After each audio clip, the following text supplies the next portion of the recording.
Kannada super താരം ദർശൻ തൂഗുദീപ അറസ്റ്റിലായ കൊലക്കേസുമായി ബന്ധപ്പെട്ട് കൂടുതൽ വിവരങ്ങൾ പുറത്ത്.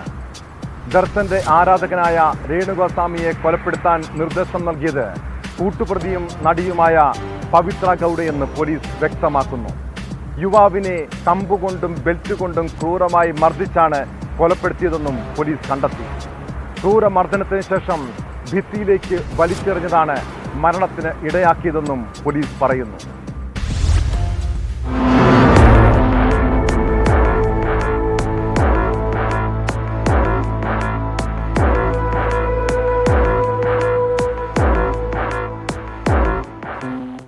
ഭാര്യയുമായി അകന്നു കഴിയുന്ന ദർശൻ 10 വർഷമായി നടി പവിത്ര ഗൗഡയുമായി അടുപ്പത്തിലായിരുന്നു. ഈ ബന്ധം നടന്റെ സൽപ്പേരിന് കളങ്കം വരുത്തുമെന്നായിരുന്നു ദർശന്റെ കടുത്ത ആരാധകനായിരുന്ന രേണുഗോസ്വാമിയുടെ നിലപാട്. ഇതിന്റെ പേരിൽ നടി പവിത്രയോട് ഇയാൾക്ക് ദേഷ്യമായി. തുടർന്ന് വ്യാജ ഇൻസ്റ്റാഗ്രാം അക്കൗണ്ട് നിർമ്മിച്ച് നടിക്ക് നിരന്തരം അശ്ലീല സന്ദേശങ്ങൾ അയക്കുകയും മോശം കമന്റുകൾ പോസ്റ്റ് ചെയ്യുകയും ചെയ്തു. അശ്ലീല കമന്റ് ഇടുന്നയാളെ കണ്ടുപിടിക്കാനും പ്രതികാരം ചെയ്യാനും പവിത്ര ഗൗഡയാണ് ദർശനെ നിർബന്ധിച്ചതെന്ന് പോലീസ് പറയുന്നു.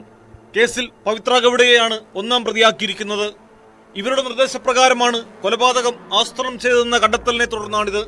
കേസിൽ ദർശൻ 2-ാം പ്രതിയാണ്. മറ്റു 11 പേർ കൂടി അറസ്റ്റിലായിട്ടുണ്ട്. ഒരു സ്ത്രീ ഉൾപ്പെടെ 4 പേർ കൂടി ഇനി പിടിയിലാകാനുണ്ടെന്നും പോലീസ് വ്യക്തമാക്കി.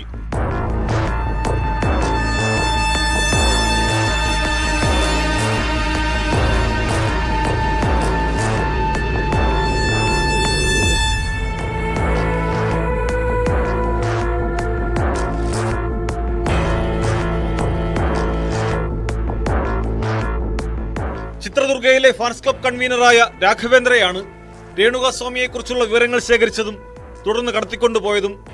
കാമാക്ഷിപ്പാളയത്തെ ഒരു ഷെഡിലെത്തിച്ച ശേഷം ദർശനും സംഘവും രേണുഗോസ്വാമിയെ ക്രൂരമായി മർദ്ദിച്ചു. ദർശൻ ബെൽറ്റ് ഉപയോഗിച്ചാണ് അടിച്ചത്. ഇയാൾ മടങ്ങിയ ശേഷവും സംഘത്തിലുള്ളവർ മർദ്ദനം തുടർന്നു. പിന്നീട് ഭിത്തിയിലേക്ക് വലിച്ചെറിഞ്ഞു. ഈ ആഘാതത്തിൽ രേണുഗോസ്വാമിയുടെ എല്ലുകൾ ഒടിയുകയും മരണം സംഭവിക്കുകയുമായിരുന്നു. അടുത്ത ദിവസം ബംഗളൂരു കാമാക്ഷിപ്പാളയത്തിലെ അഴുക്കുചാലിലാണ് മൃതദേഹം ഉപേക്ഷിച്ച നിലയിൽ കണ്ടെത്തിയത്. പോലീസ് അന്വേഷണം ആരംഭിച്ചപ്പോൾ 3 പേർ കീഴടങ്ങി.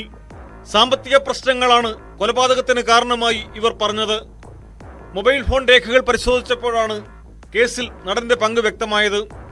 യുവാവിനെ തട്ടിക്കൊണ്ടുവന്നത് മുതൽ കൊലപ്പെടുത്തി ഉപേക്ഷിക്കുന്നതുവരെയുള്ള ഓരോ വിവരങ്ങളും കൊലയാളി സംഘം ദർശനെ അറിയിച്ചിരുന്നു. കോടതിയിൽ ഹാജരാക്കിയ 13 പ്രതികളെയും 6 ദിവസത്തെ പോലീസ് കസ്റ്റഡിയിൽ വിട്ടിട്ടുണ്ട്. കൊലപാതകം നടന്ന ഷെഡിൽ പ്രതികളെ എത്തിച്ച് തെളിവെടുപ്പ് നടത്തി. അതിനിടെ താരങ്ങൾക്ക് കസ്റ്റഡിയിൽ മെച്ചപ്പെട്ട സൗകര്യങ്ങൾ ഒരുക്കി കൊടുക്കുന്നതായി ആരോപണം ഉയർന്നിട്ടുണ്ട്.